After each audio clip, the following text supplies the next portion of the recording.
اعوذ باللہ من الشیطان الرجیم ولا تقربوا الزنا انه كان فاحشة وساء سبيلا يضلل فلا هادي له واشهد ان لا اله الا الله وحده لا شريك له واشهد ان محمدا عبده ورسوله اما بعد فان خير الحديث كتاب الله وخير الهدي هدي محمد صلى الله عليه وسلم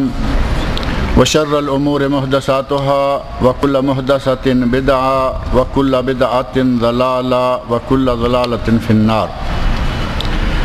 رب اشرح لي صدري ويسر لي امري واحلل عقدة من لساني يفقهوا قولي رب اعوذ بك من همزات الشياطين واعوذ بك رب ان يحضرون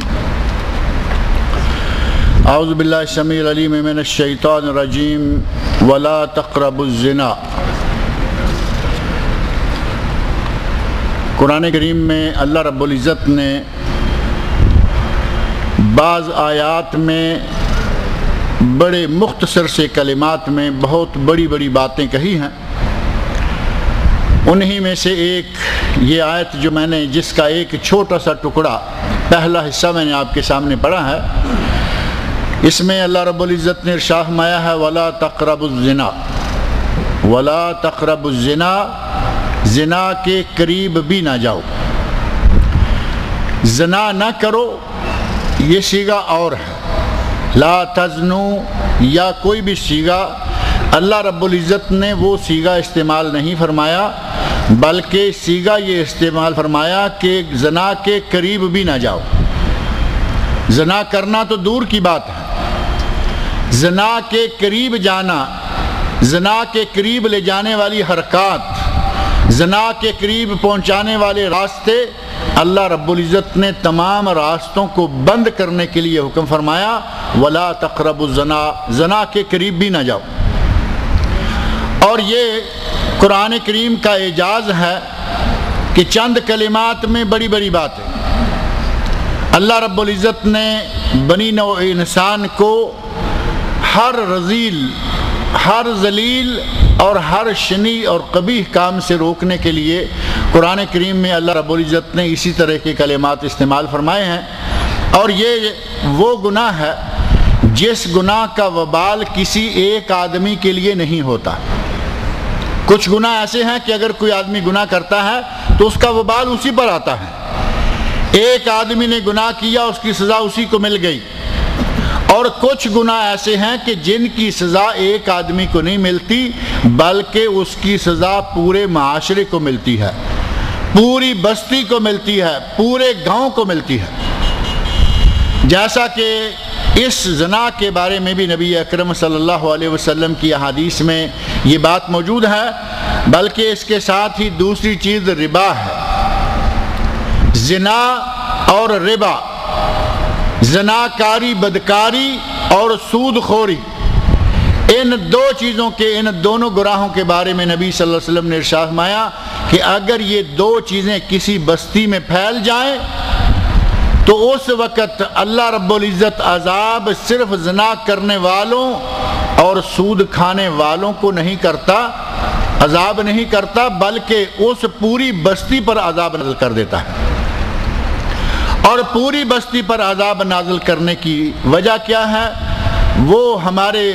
عام ماحول میں، دیہاتی ماحول میں جس وقت گنے کا رس نکالا جاتا ہے تو اس وقت گنے کے ساتھ کچھ نباتات وہ بھی بیلنے کے اندر سے نکل جاتی ہیں، حالانکہ نہ ان کا رس مقصود ہوتا ہے نہ ان سے میٹھا نکلتا ہے، بلکہ گنے کے ساتھ ساتھ ان کا رس۔ اور ایک اردو میں بڑی معروف مثال ہے، کہتے ہیں کہ گیہوں کے ساتھ ہی گھن بھی پس جاتا ہے۔ گھن مقصود نہیں ہوتا لیکن وہ ساتھ ہی پس جاتا ہے۔ اسی طرح جہاں زناکاری عام ہو جائے، جہاں سود خوری عام ہو جائے، اللہ رب العزت اپنا عذاب نازل کرتا ہے۔ اور پھر کچھ لوگ جو وہاں ہیں معصوم ہیں وہ بھی عذاب میں مبتلا ہو جاتے ہیں۔ بعد میں اللہ رب العزت جانتا ہے کہ کون معصوم تھا اور اس کا انجام کیا کرنا ہے اللہ رب العزت ان کو پھر الگ الگ کر لے گا، لیکن ایک مرتبہ سب اس عذاب میں مبتلا ہو جاتے ہیں۔ نبی اکرم صلی اللہ علیہ وسلم ارشاد فرماتے ہیں کہ ایک وقت آخر زمانہ میں وہ آئے گا کہ کچھ لوگ بیت اللہ شریف کی طرف حملہ کرنے کے لیے آ رہے ہوں گے، ایک گروہ ہوگا وہ بیت اللہ شریف کی طرف امام مہدی پر حملہ آور ہونے کے لیے آ رہے ہوں گے۔ راستے میں جو بھی دیکھے گا کہ ایک بڑا گروہ جا رہا ہے وہ بھی شامل ہو جائے گا کہ ہم بھی ادھر ہی چلتے ہیں، یہ بڑا کاروان ہے، اس کے ساتھ حفاظت کے ساتھ پہنچ جائیں گے۔ ان کا حملے سے کوئی تعلق نہیں، وہ حملہ نہیں کرنا چاہتے، وہ باغی نہیں ہیں بلکہ وہ عام لوگ ہیں، لیکن ایک کاروان کو دیکھتے ہوئے کہ ان کے ساتھ چلیں گے آسانی سے پہنچ جائیں گے، چور ڈاکو کا کوئی ڈر اور کوئی خطرہ نہ ہوگا، وہ بھی ان کے ساتھ روانہ ہو جائیں گے۔ اور ابھی وہ راستے میں بیدا نامی ایک میدان میں ہوں گے، ایک صحرا میں ہوں گے، اللہ رب العزت کا ان پر عذاب نازل ہوگا، وہ پورے کا پورا لشکر، پوری قوم، پورا گروہ سارے کا سارا زمین میں دنسا دیا جائے گا۔ ام المومنین حضرت عائشہ صدیقہ رضی اللہ عنہا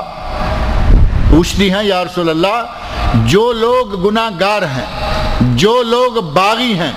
جو لوگ بغاوت کی نیت سے آ رہے تھے، ان کو تو دنسایا گیا، ان کا تو انجام معلوم ہے، لیکن وہ لوگ جو بیچارے محض ایک شیلٹر کے طور پر ایک پرامن قافلہ جا رہا ہے، اس کے ساتھ جانے سے ہم ڈاکوؤں سے، چوروں سے، راہ گیروں سے، ان لوگوں سے بچ جائیں گے، ان بیچاروں کا کیا گناہ ہے اور ان کی آخرت میں کیا ان کا انجام ہوگا۔ نبی اکرم صلی اللہ علیہ وسلم نے ارشاد فرمایا، عائشہ اللہ رب العزت جانتا ہے کہ کس کا کیا گناہ ہے، آخرت میں ان لوگوں میں سے نیتوں کے مطابق فیصلے ہوں گے، جو لوگ بغاوت کی نیت سے جا رہے ہیں ان کا انجام اور ہوگا، اور جو لوگ محض ان کے ساتھ روانہ ہو گئے کہ پرامن رہیں گے ان کا انجام اور ہوگا۔ بے عین ہی معاملہ اس کا ہے کہ جس بستی میں، جس علاقے میں، جس ملک میں زناکاری اور سود خوری عام ہو جائے، اللہ رب العزت اس پورے علاقے پر عذاب نازل کر دیتا ہے، لیکن ان کی آخرت کس طرح ہوگی وہ اللہ رب العزت جانتا ہے۔ نبی اکرم صلی اللہ علیہ وسلم نے اس انداز سے ہمیں بتایا کہ یہ اتنا برا گناہ ہے کہ اس گناہ میں کچھ لوگ مبتلا ہوں گے، لیکن اس کے ساتھ ہی کتنے ہی دوسرے لوگ ہیں وہ بھی بیچارے رگڑ دیے جائیں گے۔ آج کا دور، موجودہ دور، اس گناہ پر لوگوں کو لگانے کے لیے بے شمار چیزیں اس وقت دنیا میں ہمارے سامنے لا چکا ہے۔ ان میں سے آج کل سب سے بدترین چیز، سب سے بری چیز وہ ہے انٹرنیٹ۔ زناکاری سے روکنے کے لیے نبی صلی اللہ علیہ وسلم نے کتنی تدبیریں، قرآن کریم میں اللہ رب العزت نے کتنی تدبیریں اختیار فرمائیں۔ اگر کوئی آدمی زنا کرے تو اس کی سزا کتنی ہے؟ شادی شدہ ہے، مرد اور عورت دونوں شادی شدہ ہیں تو دونوں کو سنسار کر دیا جائے گا۔ شادی شدہ کی سزا گولی کے ساتھ نہیں، تلوار کے ساتھ نہیں، بلکہ لوگوں کو اکٹھا کر کے ایک ایک چھوٹا چھوٹا کنکر اور پتھر مار مار کر ان کو مارنا حتیٰ کہ وہ مر جائیں۔ سٹوننگ ٹل ڈیتھ، یہ سزا ہے شادی شدہ زانی کی، تاکہ وہ لوگوں کے لیے عبرت بن جائے، لوگوں کو پتہ چل جائے کہ اگر کوئی شادی شدہ آدمی زنا کرے گا تو اس کی سزا یہ ہے، اور اگر کوئی زانی ہے لیکن شادی شدہ نہیں بلکہ ابھی کنوارا ہے تو اس کی سزا ہے 100 کوڑے، 100 جلدہ و تغریب و عام، 1 سال کے لیے اس کو ملک بدر کر دیا جائے گا اور اسے 100 کوڑے مارے جائیں گے۔ اللہ رب العزت نے قرآن کریم میں، نبی اکرم صلی اللہ علیہ وسلم نے اپنی احادیث میں زنا کی سزا یہ مقرر فرمائی تاکہ لوگ زناکاری سے دور رہیں، زنا سے بچ کر رہیں، اور اللہ نے فرمایا وَلَا تَقْرَبُوا الزَّنَا، زنا کرنا تو دور کی بات، زنا کے قریب بھی نہ جاؤ۔ اور زنا کے قریب لے جانے والی کون سی چیزیں ہیں؟ سب سے پہلی ہمارے معاشرے میں پھیلی ہوئی بے حجابی، بے پردگی اور عریانی۔ مسلم معاشرہ میں پہلے شروع میں بے پردگی آنا شروع ہوئی، بلکہ بے پردگی سے بھی پہلے کہیں کہ بے حجابی آئی۔ لوگوں نے برقع اتارا، عورتوں نے نقاب اوڑھنا چھوڑا، برقع موجود ہے لیکن چہرہ ننگا۔ پہلا سٹیپ شیطان نے یہ ڈالا کہ چہرے کا کوئی مسئلہ نہیں ہے، عورتوں نے چہرے کو ننگا کیا۔ پھر آہستہ آہستہ جب چہرہ ننگا ہی رکھنا ہے تو شیطان نے ایک نئی چال چلی، عورتوں کو یہ سنا دیا کہ جسم کو ہی ڈھانپنا ہے، کوئی چادر لے لیتی ہیں۔ عورتوں نے چادریں لینا شروع کی۔ اب ظاہر ہے کہ اس چادر میں چہرے کا ڈھانپنا بالکل ہی ختم ہو گیا، اس کا کوئی راستہ نہیں رہا۔ برقعے میں تو اوپر کا وہ نقاب جو تھا وہ موجود تھا، چادر میں وہ بھی نہیں ہے۔ آہستہ آہستہ چادر بڑی سے چھوٹی ہوئی اور دوپٹہ آ گیا۔ اب دوپٹہ پہلے سر کے اوپر لیا جاتا تھا، تھوڑا بہت گردن وغیرہ کے گرد لپٹ جاتا تھا، سینے پر آ جاتا تھا۔ اب کچھ عرصہ گزرا ہے کہ دوپٹہ اگر کسی کے پاس ہے تو وہ سر پر نہیں ہے بلکہ وہ گلے میں ڈالا ہوا ہے، اور ابھی بالکل جو نیا فیشن نکلا ہے وہ گلے میں بھی نہیں ڈالا جاتا، دوپٹہ اس طرح لے کے ڈال دیا گیا ایک کندھے پر۔ جس طرح مرد لوگ اپنا رومال عموماً رکھتے ہیں، اس طرح عورتوں کے کندھے پر آپ دیکھیں گے کہ دوپٹہ لٹک رہا ہے، تھوڑا سا آگے اور تھوڑا سا پیچھے۔ بے حجابی بڑھتی گئی اور یہ دوپٹہ محض فیشن کے لیے رہ گیا۔ اس سے نہ چہرہ ڈھکتا ہے، نہ سینہ ڈھکتا ہے، نہ ہی پردہ ہوتا ہے۔ اپنے کپڑے کے ساتھ کوئی رنگ، کوئی ڈیزائن، اس کے اوپر کوئی پھول بوٹے بنے ہوئے ہیں، ان کی مجبوری کی وجہ سے یہ دوپٹہ بھی کندھے پہ رکھا جاتا ہے۔ جس طرح شیطان نے سٹیپ بائی سٹیپ عورتوں کو کپڑوں سے عاری کر دیا، اسی طرح ساتھ ہی ساتھ آہستہ آہستہ معاشرے میں زناکاری اور فحاشی کی بیماری روز بروز پھیلتی گئی، بڑھتی گئی۔ یہ سلسلہ شروع ہوا اور اس کے ساتھ ہی اس وقت جو انٹرنیٹ میں اور سیٹلائٹ چینلز جو خاص طور پر ساری دنیا سے آ رہے ہیں اور جسے ہم اپنے گھروں میں کسی نہ کسی بہانے سے داخل کر لیتے ہیں۔ مولوی کے چھت پہ آپ انٹرنیٹ کے لیے ڈش لگی ہوئی دیکھیں گے، پوچھیں کہ مولانا آپ کے چھت پر بھی ہے، تو کہیں گے نہیں، وہ بچوں میں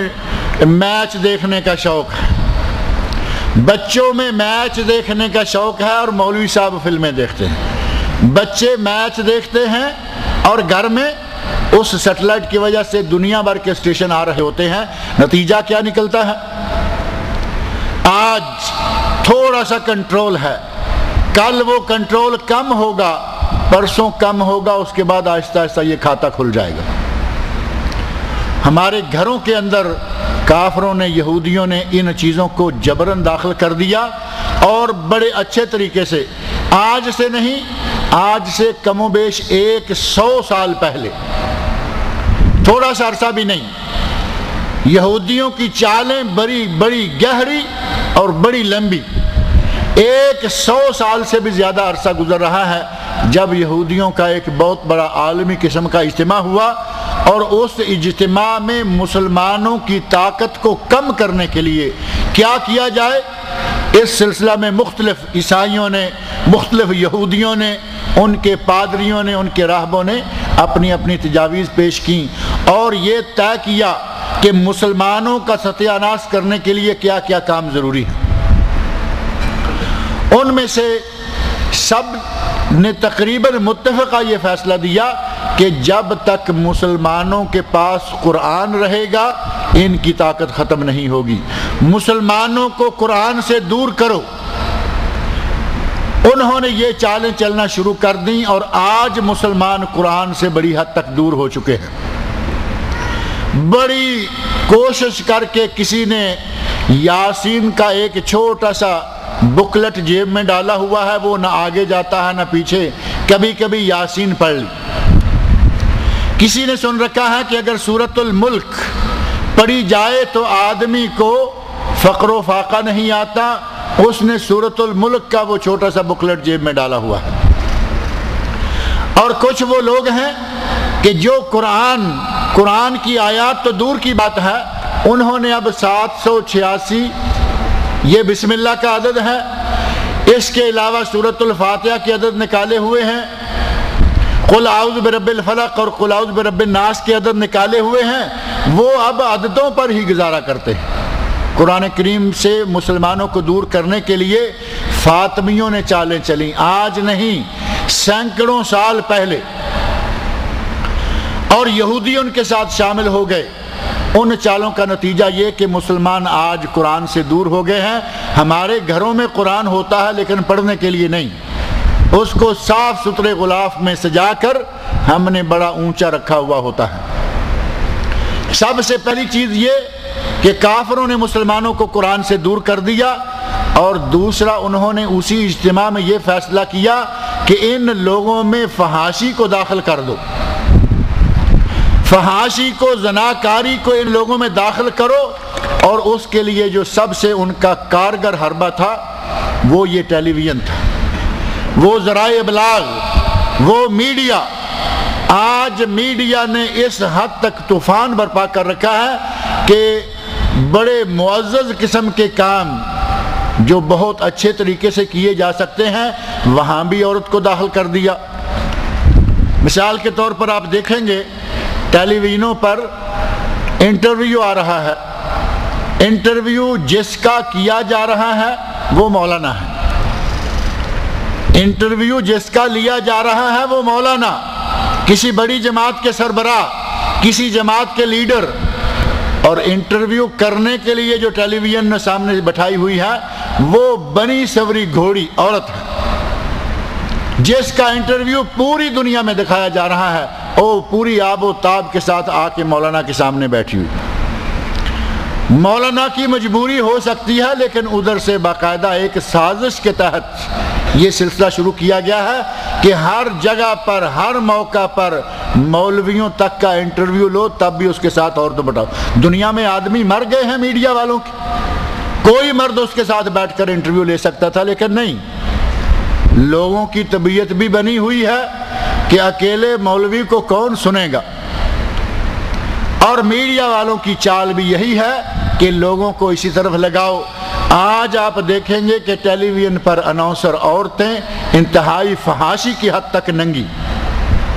عورتیں جو ساری دنیا میں اپنے آپ کو دکھا رہی ہیں، کوئی کپڑا نہیں، کوئی پردہ نہیں، کوئی حیا نہیں، کوئی شرم نہیں، اور یہ صرف اناؤنسر نہیں، خبریں پڑھنے والی ہیں، اناؤنسر ہیں، پروگرام دینے والی ہیں، اور آج ٹیلی ویژن پر جو سلسلے چل رہے ہیں وہ آپ کے سامنے ہیں۔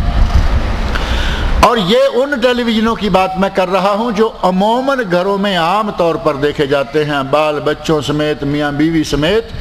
جو ٹیلی ویژن وہ ہیں جو نہیں دیکھے جا سکتے ان کا کوئی شمار نہیں ہے، اور ہمارے گھروں میں جب ہم ایک مرتبہ انٹرنیٹ کو داخل کر لیتے ہیں، ایک مرتبہ سیٹلائٹ کو داخل کر لیتے ہیں، اب اس پہ کتنا اور کب اور کہاں کنٹرول کریں گے؟ حکومتیں کنٹرول کرنے سے عاجز آ گئی۔ سعودی حکومت، گورنمنٹ، پورا ملک، گورنمنٹ نے پوری کوششیں شروع کر رکھی ہیں کہ جتنے بھی گندے ٹیلی ویژن اسٹیشن ہیں وہ ملک میں داخل نہ ہو پائیں، کوئی نہ کوئی راستہ ہوتا ہے کہ وہ آ رہے ہیں۔ چابیاں لگائیں گئیں، باقاعدہ کچھ نمبر دیے گئے کہ اس نمبر پر ہمیں اطلاع کریں، ہم اس چینل کو اس ملک میں آنے سے بند کر دیں گے، کوئی نہ کوئی نیا چینل نکل آتا ہے۔ اگر حکومتیں اس سلسلہ میں کامیاب نہیں ہوتی تو ایک شخص گھر میں اگر چاہتا بھی ہے کہ اس قسم کے گندے اسٹیشن گھر میں داخل نہ ہو تو وہ کیسے کامیاب ہو سکے گا؟ اس طرح ٹیلی ویژن، سیٹلائٹ چینل نے اور انٹرنیٹ نے ہمارے مسلمانوں کے گھروں کو تباہ کر کے رکھ دیا ہے۔ فحاشی، عریانی، بدماشی، سارا کچھ ٹیلی ویژن سکھلا رہے ہیں، اور بعض چینل ایسے ہیں سعودی عرب میں بھی دیکھے گئے، یہاں کے مفتیان کرام نے، علماء نے باقاعدہ ان کے بارے میں فتوے دیے۔ ان کا کام کیا ہے؟ کوئی ایسی مسلسل، کوئی ایسی سیریز لگا دیں گے جس میں شروع سے لے کر آخر تک زناکاریاں، حرام کاریاں، یہ بچہ فلاں کا ہے، کہاں پل رہا ہے، یہ شادی سے پہلے کا بچہ ہے، کچھ ایسا ماحول مہیا کیا گیا کہ گویا زنا کے بارے میں جو مسلمانوں کے دلوں میں نفرت ہونی چاہیے وہ ختم ہو جائے۔ حرام کے ناجائز بچوں کے سلسلہ میں جو اسلام کی طرف سے ایک نفرت دلائی گئی ہے کہ نہ زنا ہو نہ ناجائز بچے پیدا ہوں، ان کے بارے میں جو نفرت ہے اس دلوں سے ختم کرنے کے لیے باقاعدہ اس قسم کی سیریز ٹیلی ویژنوں پر چلائی جاتی رہی۔ کچھ پروگرام ایسے پیش کیے جاتے رہے جن کے بارے میں سعودی علماء کو اللہ تعالیٰ جزائے خیر دے، گورنمنٹ کو جزائے خیر دے، باقاعدہ ان کے بارے میں فتاویٰ۔ اب چینلوں کو، دنیا کے چینلوں کو روکا تو جا نہیں سکتا اتنی آسانی سے، کم از کم فتوے صادر کر دیے کہ یہ پروگرام دیکھنے منع ہے، یہ چینل دیکھنے منع ہے۔ لیکن مسئلہ آ جاتا ہے کہ ہمارے یہاں ہم بڑا احترام کرتے ہیں علامہ ابن باز رحمۃ اللہ علیہ کا، سعودی عرب میں کیا اور پورے عالم اسلام میں کیا، علامہ ابن باز رحمۃ اللہ علیہ کا بہت مقام ہے، بہت عزت ہے، بہت قدر ہے، لیکن ان کے فتاوے پوری طرح مان لیں، یہ آپ بھی دیکھتے ہیں ہم بھی دیکھتے ہیں۔ علامہ ابن باز رحمۃ اللہ علیہ کا فتویٰ ہے کہ عورت کار نہیں چلا سکتی۔ علامہ ابن باز ابن عثیمین رحمۃ اللہ علیہما کا فتویٰ ہے کہ عورت پینٹ نہیں پہن سکتی، پتلون۔ لیکن آج کے معاشرہ میں یہاں سے لے کر آخر دنیا تک عورتیں یہ دونوں کام کھل کھلا کے کر رہی۔ گورنمنٹ کی طرف سے ابھی تک سعودی عرب میں بازار میں عورت نہیں چلا سکتی، لیکن ایسے شواہد موجود ہیں کہ کچھ ایسی جگہیں ملک کے اندر ملک کے باہر جیسے ہی وہ نکلتی ہیں ڈرائیونگ لائسنس بنے ہوئے ہیں، کسی کے پاس کہاں کا ہے، کسی کے پاس کہاں کا، گاڑیاں چلاتی۔ سب سے پہلا سب سے برا کام جو مسلمانوں میں داخل کیا گیا وہ بے پردگی ہے، اور اسی بے پردگی کے خطرہ سے اس ڈرائیونگ لائسنس کو عورتوں کے لیے ناجائز قرار دیا گیا، لیکن عورتیں اس کو ماننے کے لیے تیار نہیں۔ اس سے پہلے قرآن کریم نے نبی صلی اللہ علیہ وسلم کی بیویوں، بیٹیوں، مسلمان عورتوں سب کے لیے پردے کو واجب قرار دیا، پردہ کرنے کے لیے عورتیں تیار نہیں ہیں، اور اسی عریانی کا نتیجہ یہ نکلتا ہے کہ زناکاری آہستہ آہستہ بڑھنا شروع ہو جاتی ہے۔ زناکاری کے اسباب میں سے سب سے پہلا سبب یہی ہے، اور جب پردہ نہیں ہوگا، آنکھیں کھلی ہیں، مرد عورت کو دیکھ رہا ہے، عورت مرد کو دیکھ رہی ہے، قدرتی بات ہے کہ ان دونوں میں آپس میں اللہ رب العزت نے کچھ ایسی کشش، ایسا جاذبیت پیدا کر رکھی ہے، اور شیطان ساتھ اپنا کام کر رہا ہے۔ وہ چاہتا ہے کہ یہ جاذبیت جو میاں اور بیوی کے اندر ہونی چاہیے اس کو غیر محرموں میں بھی داخل کر دیا جائے، نتیجہ یہ کہ زناکاری پھیلتی جاتی ہے۔ اسلام نے اتنی سختی کی کہ آدمی اپنی نظر پر بھی کنٹرول رکھے، اپنی نگاہ پر کنٹرول رکھے، تاکہ اس میں برائی کا جذبہ ہی پیدا نہ ہو۔ اور نظر پر کنٹرول اس حد تک کہ اگر کوئی آدمی کسی کے گھر جائے، اسے حکم دیا کہ وہ دروازے کے سامنے کھڑا نہ ہو بلکہ ایک طرف کھڑا ہو، تاکہ اگر گھر سے اچانک کوئی بچہ دروازہ کھول دے تو اس کی نگاہ گھر کے اندر داخل نہ ہونے پائے۔ اس حد تک آداب بنیادی قسم کے کہ غیر محرم عورت پر کبھی بھی بلا واسطہ اس طرح نظر نہ پڑے، دروازے کے سامنے کھڑے ہونے سے منع کیا، دروازے پہ آواز دو، بیل دو، سائیڈ میں ہو جاؤ۔ اور نبی اکرم صلی اللہ علیہ وسلم ارشاد فرماتے ہیں کہ اگر دروازے کے سوراخ میں سے کوئی آدمی دیکھ رہا ہو، کئی لوگوں کو عادت ہوتی ہے دروازہ بجایا، 1 منٹ دیر ہوئی، اندر سے کوئی آ نہیں رہا، تو اب آہستہ آہستہ سوراخوں کو دیکھتے ہیں کہ کوئی سوراخ ہے یا نہیں، اور پرانے کواڑوں میں سوراخ ہوا کرتے تھے۔ نبی اکرم صلی اللہ علیہ وسلم ارشاد فرماتے ہیں کہ اگر کسی نے سوراخ میں سے دیکھا، اندر سے کسی کو پتہ چل گیا کہ یہ آدمی سوراخ میں سے دیکھ رہا ہے، اس نے اندر سے تیر لیا اور سوراخ کے راستے سیدھا اس کی آنکھ میں مارا، اس کی آنکھ پھوڑ دی۔ نبی صلی اللہ علیہ وسلم نے فرمایا کہ اس کی آنکھ کی قیمت آج کے دور میں نصف دیہ، ایک پورے انسان کی جو بلڈ منی ہے وہ آج 1 لاکھ مقرر کی گئی ہے قتل خطا پر، اگر کسی نے کسی کی آنکھ پھوڑ دی تو اس پر 50,000 ریال بلڈ منی ہے۔ نبی اکرم صلی اللہ علیہ وسلم نے ارشاد فرمایا کہ اگر کسی نے دروازے میں سے جھانکا اور کسی نے سامنے سے اندر والے آدمی نے وہاں سے تیر چلایا اور اس کی آنکھ پھوڑ دی، اس کی آنکھ کی ایک پیسہ قیمت نہیں، اس کی آنکھ کی ایک پیسہ، ایک کوڑی قیمت نہیں، کیونکہ وہ نبی صلی اللہ علیہ وسلم کے بتائے ہوئے احکام کی خلاف ورزی کر رہا ہے، اس کی کوئی قیمت نہیں۔ یہ ہاتھ دیکھیں کتنا قیمتی چیز ہے، اگر یہ چوری کرتے ہوئے آدمی پکڑا جائے تو اس ہاتھ کی پھر ایک پیسہ قیمت نہیں رہتی، بلکہ اس کو کاٹ کر رکھ دیا جاتا ہے۔ اگر بلا وجہ ہاتھ کاٹا جائے تو 50,000 ریال اس کی بلڈ منی ہے۔ لیکن معروف جملہ ہے لما کانت امینہ کانت ثمینہ، جب یہ امانت دار تھا تو یہ بہت ہی قیمتی تھا۔ لما خانت فہانت، جب اس نے خیانت کی، چوری کی، اس کی قدر و قیمت ختم ہو گئی۔ اسلام نے سب سے پہلے نگاہ پر روک لگائی، نگاہ پر، اپنی نگاہوں پر قابو رکھنے کا، نگاہوں کو نیچے رکھنے کا حکم دیا۔ آپ قرآن کھول کر دیکھیں، یہ صرف عورتوں کے لیے نہیں ہے بلکہ یہ حکم مردوں کے لیے بھی ہے۔ اللہ رب العزت نے فرمایا عورتوں اپنی نگاہیں نیچی رکھو، اے میرے نبی عورتوں کو حکم دے دو یغضضن من ابصارہن ویحفظن فروجہن، اپنی نگاہیں نیچی رکھیں، اپنی شرمگاہوں کی حفاظت کریں۔ اور ساتھ ہی دوسری آیت میں ساتھ ہی بالکل ملے ہوئے وہاں حکم دے دیا کہ مومنوں کو بھی حکم دے دیں ان یغضوا من ابصارہن ویحفظوا فروجہن، اپنی شرمگاہوں کی مرد مومن بھی حفاظت کریں، مرد عورتیں بھی، اپنی نگاہوں کی مرد مومن حفاظت کریں اور مرد عورتیں بھی حفاظت کریں۔ اللہ رب العزت نے اپنی نگاہوں پر کنٹرول رکھنے کا حکم دیا۔ نبی صلی اللہ علیہ وسلم نے اگر نگاہ غلط طریقہ سے کوئی ڈالے اور سامنے سے کوئی تیر چلا دے تو اس کی قیمت ختم کر دی، تاکہ نگاہوں پر کنٹرول رہے، آدمی کا اپنے جذبات پر کنٹرول رہے گا، اس میں شیطان نہیں پھرے گا۔ شیطان کا جیسے ہی داؤ لگتا ہے کسی بھی راستہ سے وہ کھل کر سامنے آ جاتا ہے۔ نبی اکرم صلی اللہ علیہ وسلم شیطان کہاں تک کیا کیا کام کرتا ہے۔ نبی صلی اللہ علیہ وسلم مسجد میں اعتکاف بیٹھے ہوئے ہیں، ام المومنین حضرت صفیہ رضی اللہ تعالی عنہ مسجد میں نبی صلی اللہ علیہ وسلم کے ساتھ پاس کوئی مشورہ کرنے کے لیے آئیں، بیٹھی، بات کی اور اٹھ کر جانے لگیں تو نبی صلی اللہ علیہ وسلم ان کو الوداع کہنے کے لیے دروازے تک گئے۔ مسجد کے دروازے تک الوداع کرنے کے لیے گئے،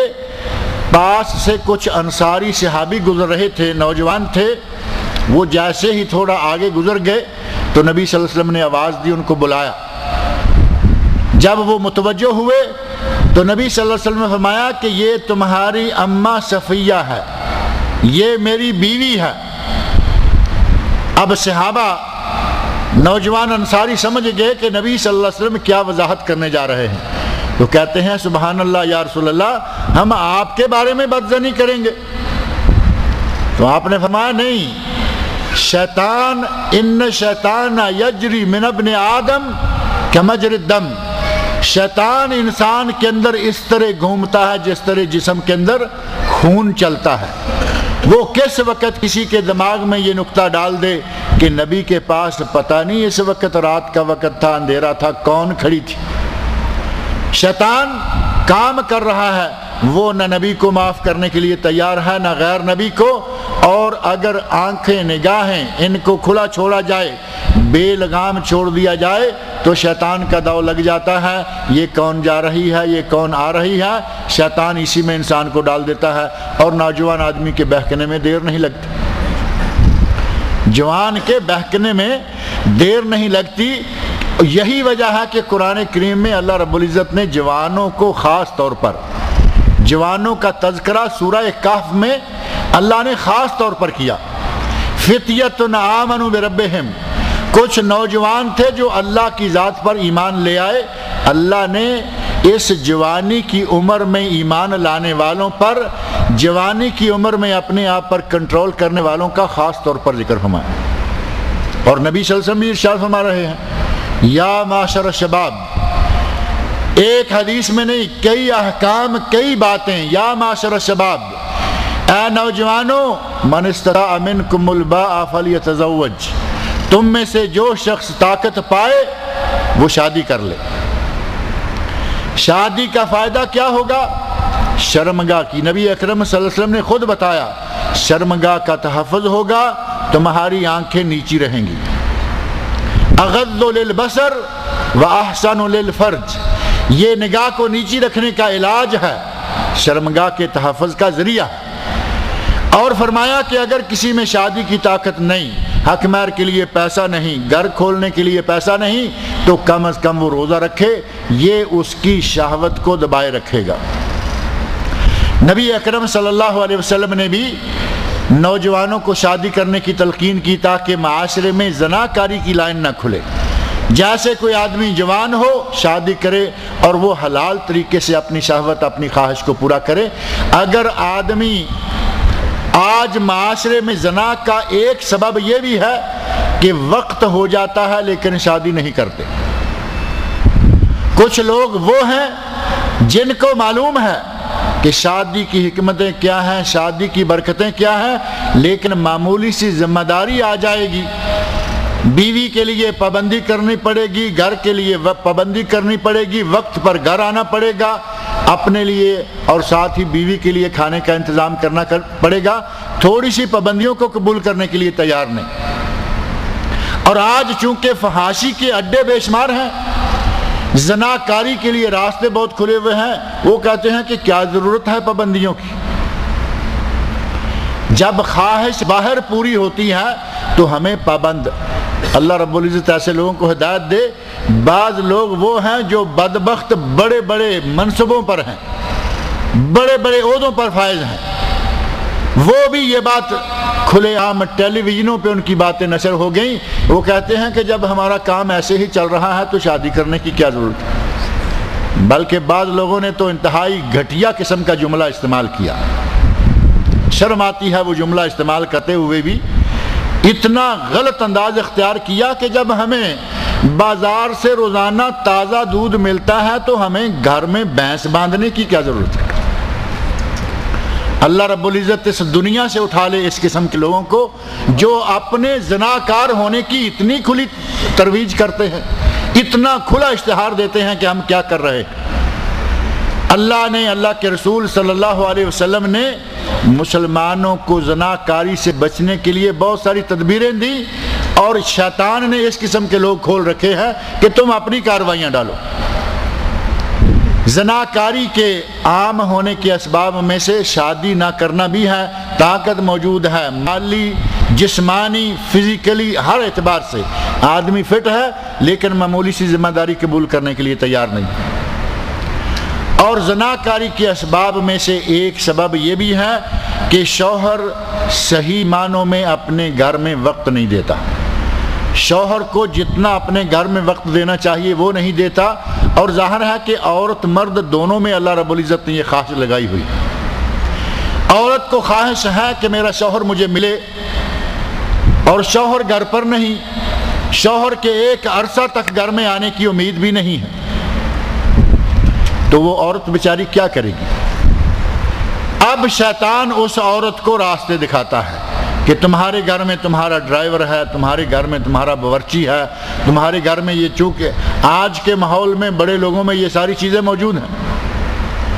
اگر آدمی صحیح وقت پر اپنے بال بچوں کو ٹائم دیتا رہے تو یقیناً زناکاری کے بہت سارے راستے بند ہو جاتے ہیں۔ اور کچھ لوگ تو وہ ہیں کہ کاروباری نقطہ نظر سے کچھ عرصہ باہر رہتے ہیں، اور کچھ ہمارے بھائی وہ ہیں ان میں سے چند مجبور بھی ہوں گے، کچھ مجبور بھی ہوں گے، اور کچھ وہ ہیں کہ ان کی کوئی مجبوری نہیں، وہ جانا چاہیں تو اپنے بچوں کے ساتھ سال میں کم از کم ایک مرتبہ جا سکتے ہیں۔ اب یہ ہمارے اپنے جو ماحول ہیں یہاں سعودی عرب میں، خلیجی ممالک میں یا دوسرے ممالک میں جو لوگ رہتے ہیں، کمپنیوں میں سے بعض کمپنیوں نے 2 سال کا ایگریمنٹ کیا ہوتا ہے کہ چھٹی ملے گی 2 سال کے بعد، 2 سال کے بعد 2 مہینے مان لیا کہ اس آدمی کی مجبوری ہے۔ کچھ کمپنیاں وہ ہیں کہ سال میں 1 مہینہ چھٹی دیتی ہیں۔ اور کچھ کمپنیاں وہ ہیں کہ جو کہتی ہیں کہ سال میں 1 مہینہ چھٹی اور 1 ٹکٹ ہے، اگر 6 مہینے کے بعد 15 دن کو جانا چاہتا ہے اپنا 1 ٹکٹ وہ لے اور جائے، دوسرا ٹکٹ ہم دیں گے۔ ایسی کمپنیاں بھی یہاں خبر کے اندر موجود ہیں۔ اور یہاں ہمارے بھائیوں میں سے بائی اس وقت یہاں موجود ہیں جو ہر 6 مہینے کے بعد اپنے ملک میں جاتے ہیں، یہاں آپ کے اندر بیٹھے ہوئے موجود ہیں۔ اب اگر یہ آدمی سستی کرے کہ نہیں کیا ضرورت ہے، یہ پیسے بھی بچا لیتے ہیں 1500 ریال، سال کے بعد جانا ہے، نہیں اگلے سال جائیں گے، اور وہ بھائی یہاں موجود ہیں جن کے بیوی بچے اپنے ملکوں میں ہیں اور وہ 3 4 5 6 اور یقین مانے اس سے آگے بڑھنے کو بھی جی چاہتا ہے کیونکہ اس سے آگے سالوں والے بھی ہیں۔ اب اتنا لمبا عرصہ جو اپنے گھر میں نہیں جاتا، اگر اس کی بیوی برائی میں مبتلا ہو جائے گی تو کیا اس کا حصہ ہے یا نہیں؟ اللہ رب العزت نے شیطان کو کھلا چھوڑا ہوا ہے۔ ایسے مواقع، ایسی جگہیں، ایسے لوگ، ان کو تو وہ گھیر گھیر کر مارتا ہے۔ زناکاری کے بہت سارے اسباب ہیں، ان میں سے ایک سبب یہ بھی ہے کہ آدمی وقت پر اپنے بچوں کو اپنی بیوی کے پاس نہ جائے۔ نبی اکرم صلی اللہ علیہ وسلم کے عہد مبارک میں تو اتنا لمبا عرصہ رہا نہیں، عمر فاروق رضی اللہ عنہ کا زمانہ آیا، اسلامی سلطنت بڑی دور دور تک پھیل گئی، لاکھوں مربع میل اسلامی سلطنت میں شامل ہو گئے۔ حضرت عمر فاروق رضی اللہ عنہ اپنی رعایا کی خبرگیری کے لیے گشت کیا کرتے تھے، یہ بڑے معروف واقعات ہیں۔ گشت کے دوران کئی واقعات پیش آئے، ایک غریب عورت کا واقعہ بھی بڑا معروف ہے جو اپنے بچوں کو بیچاروں کو ایسے ہی خالی ہانڈی آگ پہ رکھ کر بہلا رہی تھی۔ ایک واقعہ پیش اور آیا کہ کسی گھر کے پاس سے گزر رہے ہیں، اندر سے عورت بلند آواز سے کچھ شعر پڑھ رہی ہے، ان شعروں کا مفہوم یہ تھا کہ اگر اللہ کا ڈر نہ ہو، اب ظاہر ہے کہ اتنا تقوی، اتنا اللہ کا ڈر ہر عورت ہر مرد میں کہاں آئے گا۔ وہ کہہ رہی ہے کہ اگر اللہ کا ڈر نہ ہو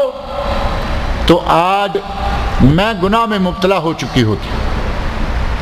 میں آج جس طرح اکیلی ہوں، شوہر کے بغیر ہوں، اگر مجھے اپنے رب کا ڈر نہ ہوتا تو میں گناہ میں مبتلا ہو چکی ہوتی۔ حضرت عمر فاروق رضی اللہ عنہ نے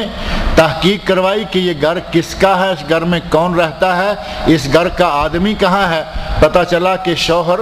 کہیں کسی جہادی مہم پر بھیجا گیا ہے، فوجی ہے، مجاہد ہے، وہ باہر ہے۔ حضرت عمر فاروق رضی اللہ عنہ نے اپنی بیٹی ام المومنین حضرت حفصہ رضی اللہ عنہا، عمر فاروق کی بیٹی ہیں، نبی صلی اللہ علیہ وسلم کی بیوی ہیں، ان سے پوچھا بیٹی تم نبی کی بیوی ہو اور میری بیٹی بھی ہو،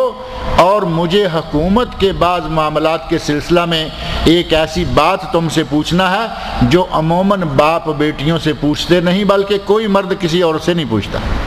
لیکن میری ضرورت ہے۔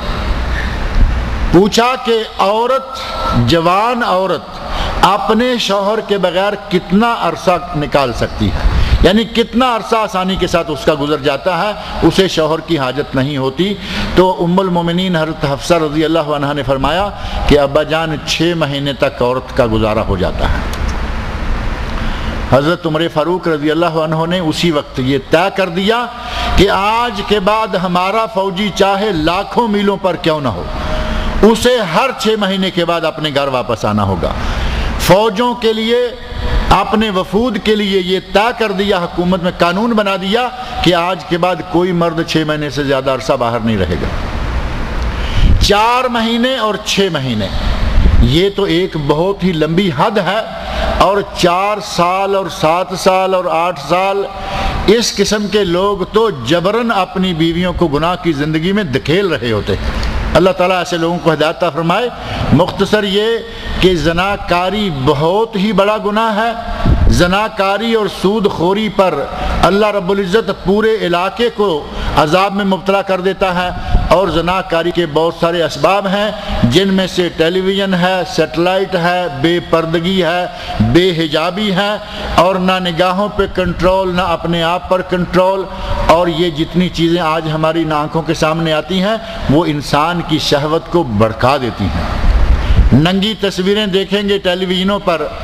اریاں نیم اریا قسم کی تصویریں دیکھیں گے تو نتیجہ کیا نکلے گا؟ آدمی کو شیطان اس طرف لگائے گا جس طرف آگے بڑھ کر زنا کا دروازہ کھلتا ہے۔ اللہ سے دعا ہے کہ وہ مجھے، آپ سب لوگوں کو، ہماری بہو بیٹیوں کو، بہنوں کو، سب کو اس گناہ سے محفوظ رکھے۔ اللہ رب العزت اسلامی معاشرے کو اس گناہ سے پاک کرے۔ اللہ رب العزت مجھے اور آپ سب لوگوں کو نیک عمل کی توفیق عطا فرمائے۔ کسی نے لکھا ہے کہ میری والدہ دل کی مریضہ ہیں اور کراچی پاکستان میں ڈاکٹروں نے آپریشن تجویز کیا ہے، دعا کریں کہ اللہ رب العزت ان کی والدہ کو شفائے کاملہ و عاجلہ عطا فرمائے۔ مولانا عبد القیوم صاحب شیخ القرآن ہندوستان میں کل وفات پا گئے ہیں، جو ہندوستان کے بہت ہی بڑے مفسر قرآن تھے، اور 2 سال پہلے جھارکھنڈ کے علاقے میں ایک کئی ملین لوگوں کا بڑا اجتماع ہوا تھا۔ اس عظیم اجتماع میں ان شیخ عبد القیوم صاحب کو مفسر قرآن ہونے کے لحاظ سے ایک بہت بڑا ایوارڈ دیا گیا تھا۔ اتنی عظیم شخصیت تھے۔ اللہ رب العزت سے دعا کریں کہ اللہ ان کی مغفرت کرے، اللہ تعالیٰ ان کی بشری کوتاہیوں کو معاف کرے، اور اللہ تعالیٰ انہیں جنت الفردوس میں اعلیٰ مقام عطا کرے۔ اللہ تعالیٰ ان کے وارثوں کو صبر و ہمت عطا فرمائے، اور اللہ تعالیٰ اسلام اور مسلمانوں کو ان کا نعم البدل عطا فرمائے۔ ان کے پوتے تقبہ میں جامع مسجد ابن قیم قاری راحت، جو اس مسجد میں رات کو قرآن کریم پڑھاتے ہیں، وہ ان کے پوتے ہیں، وہ موجود ہیں، اگر کوئی صاحب ملنا چاہیں ان کو۔ ایک سوال لکھا ہے کہ انگریزی میں ایک جملہ ہے، service to man is service to God ہے، میرا خیال ہے، بندے کی، آدمی کی خدمت کرنا گویا کہ اللہ کی خدمت کرنا ہے۔ کہتے ہیں کہ خدمت خلق خدمت خدا ہے۔ اسلامی عقائد کی بنیاد پر یہ کس طرح سمجھنا چاہیے؟ اس سوال کے جواب سے پہلے، کیونکہ بعض لوگ نکلنا شروع ہوتے ہیں، یہ ابو اسراء ہیں، انہوں نے لکھا ہے کہ ہماری بیٹی کو ہر ہفتے 1 یا 2 دن تیز بخار آ جاتا ہے، ان کے لیے بھی دعا کریں کہ اللہ رب العزت ان کی بیٹی کو شفائے کاملہ و عاجلہ عطا فرمائے۔ یہ جو انگلش میں جملہ لکھا ہے، service to man is service to God, یہ ظاہر ہے کہ حدیث تو ہے نہیں، اور اسی طرح کا ایک جملہ ہے، آوازہ خلق نقارہ خدا، جو بہت دنیا کہے وہ مان لینی چاہیے کہ یہ خدا کی مرضی ہی ہوتی ہے۔ یہ بھی ایک محاورہ ہے، ایک جملہ ہے، یہ بھی ایک جملہ ہے، لیکن حقیقت یہ ہے کہ اگر نیت نیک ہو، یعنی یہ الفاظ تو حدیث کے نہیں ہیں، لیکن حقائق بہت ساری حدیثیں اس پر موجود ہیں، اور قرآن کریم کی بعض آیات میں بھی اس پر استدلال موجود ہے، اور اتفاق سے اگلے چند ہفتوں میں ریڈیو جدہ سے جو میرا پروگرام نشر ہونے والا ہے، جو اتوار کو نشر ہوتا ہے، اس میں اس موضوع کو بطور خاص میں نے ذکر کیا ہے کہ سماجی کام ہوں، معاشرتی امور ہوں، یا پورے دین کا کوئی بھی کام ہے، اگر نیت نیک ہو، ثواب حاصل کرنے کا ارادہ ہو، تو ہر کام عبادت بن جاتا ہے، نیکی اور اجر و ثواب بن جاتا ہے۔ حتیٰ کہ نبی اکرم صلی اللہ علیہ وسلم کا ارشاد صحیح بخاری میں موجود ہے، اس حدیث کو آپ سامنے رکھیں گے تو معاملہ بالکل ہی حل ہو جائے گا۔ نبی صلی اللہ علیہ وسلم نے ارشاد فرمایا، فی کل ذات کبد رطبۃ اجر، ہر وہ چیز جس کے جسم میں جان ہے، جس میں تازہ کلیجی ہے، اب وہ انسان جاندار کو چیز ہوگی، جس میں تازہ کلیجی ہے، اس کے ساتھ تعاون کریں گے تو اس میں اجر ہے۔ کتا پیاس سے مر رہا ہے، صحیح بخاری میں واقعہ موجود ہے، کتا پیاسا مر رہا ہے، کنویں کے کنارے پر وہ گیلی ریت کو چاٹ رہا ہے، اتنی اس کو شدت سے پیاس لگی ہوئی ہے، عورت نے کنویں سے پانی نکال کر پلایا، اللہ رب العزت کو اس کا یہ عمل اتنا پسند آیا کہ اس عورت کو جو بڑی گناہ گار تھی، اللہ رب العزت نے اس کو معاف کر دیا اور اس کو جنت میں داخل کر دیا۔ نبی صلی اللہ علیہ وسلم نے بنی اسرائیل کی اس عورت کا واقعہ بیان کیا۔ اب اگر کوئی انسان ہے، مان لیتے ہیں کہ مسلمان نہیں ہے، لیکن کسی راستے میں ایکسیڈنٹ کے نتیجے میں یا کسی بھی وجہ سے اس کی گاڑی فیل ہو گئی یا ایکسیڈنٹ ہو گیا، وہ زخمی پڑا ہے، اس کے ساتھ آپ تعاون کرتے ہیں، تو کیا یہ انسان کتے سے بھی بدتر ہے؟ آپ اس کی مدد کریں، ہو سکتا ہے کہ آپ کی مدد کے نتیجہ میں یہ مسلمان ہو جائے۔ اور کبھی کبھی ایسا ہوتا ہے کہ آدمی بڑی مشکل میں مبتلا ہو اور اس کا صحیح تعاون کرے آدمی کوئی، تو وہ آدمی متاثر ہوتا ہے، کون ہو کیا ہے۔ نبی صلی اللہ علیہ وسلم کے تو ایسے بہت سارے واقعات موجود ہیں کہ آپ نے صحیح اخلاق پیش کیا، لوگ مسلمان ہوتے گئے۔ کافروں نے کہا کہ نبی نے تلوار کے ذریعے اسلام کو پھیلایا، جبکہ صحیح بات یہ ہے کہ نبی صلی اللہ علیہ وسلم نے اخلاق کے ذریعے اسلام کو پھیلایا۔ آج بھی اگر کوئی صحیح اخلاق سے پیش آتا ہے اور خدمت خلق کرتا ہے اور خدمت خلق میں نیت نیک ہو، اب یہ تو نہ ہو کہ اس مرتبہ جا کے اپنے گاؤں کی گلیاں پکی کراتے ہیں تاکہ پتہ تو چلے نا کہ صاحب سعودیہ میں رہتے ہیں، پتہ تو چلے کہ کوئی پیسہ کمایا ہے کسی نے۔ اب پتہ چلانے کے لیے کرے گا تو کوئی ثواب نہیں، کیونکہ پتہ تو لوگوں کو چل ہی جائے گا، انہیں پتہ ہے کہ حاجی صاحب آئے ہوئے ہیں اور گلیاں نالیاں سب پکی کروا رہے ہیں۔ اگر اس مالک کو راضی کرنے کے لیے، اگر رب کی رضا اور خوشنودی کے لیے اگر کوئی آدمی گلی پکی کرائے، نالی بنوائے، لیٹرینیں بنوائے، کچھ بھی کرے، جانوروں کے لیے پانی مہیا کرے، کافروں کی اس طرح پھنسے ہوئے مواقع پر خدمت کرے، تو یقیناً اس کا یہ عمل عبادت ہے، یہ عمل اس کا اجر و ثواب کا ذریعہ بن جائے گا۔ اگر یہی بات ہے تو یہ آپ کا جملہ ان اعتبار سے ایک مفہوم ہو سکتا ہے، service to man is service to God, لیکن یہ حدیث نہیں ہے، یہ اس طرح کا کوئی جملہ اور نہیں ہے۔ یہ محاورہ بچوں کی کئی نصابی کتابوں میں ملتا ہے۔ مسلم طلبہ جو چھوٹی عمر کے ہی ہیں وہ ماں باپ سے پوچھتے ہیں ان کو کس طرح سمجھایا جائے۔ میرا خیال ہے کہ سمجھانے کا تھوڑا سا طریقہ میں نے بتا دیا ہے، مزید اپنے بچوں کو بہتر طریقے سے آپ سمجھا سکتے ہیں کہ نیت نیک ہو اور رضا اللہ کی آدمی کو مقصود ہو، تو انشاءاللہ کوئی بھی کام، کوئی بھی چیز ہے وہ خدمت جو ہے وہ اجر و ثواب بن جاتی ہے۔ اللہ رب العزت سے دعا ہے کہ وہ مجھے اور آپ سب لوگوں کو نیک عمل کی توفیق عطا فرمائے۔ ایک اعلان اور سنیں، یاد ہی نہیں رہا کہ یہاں اسلامک سینٹر جو نیا کھلا ہے، اس اسلامک سینٹر میں بدھ کے دن تفسیر کا سلسلہ ہمارا چل رہا ہے۔ ہر بدھ کو تفسیر ہوتی ہے۔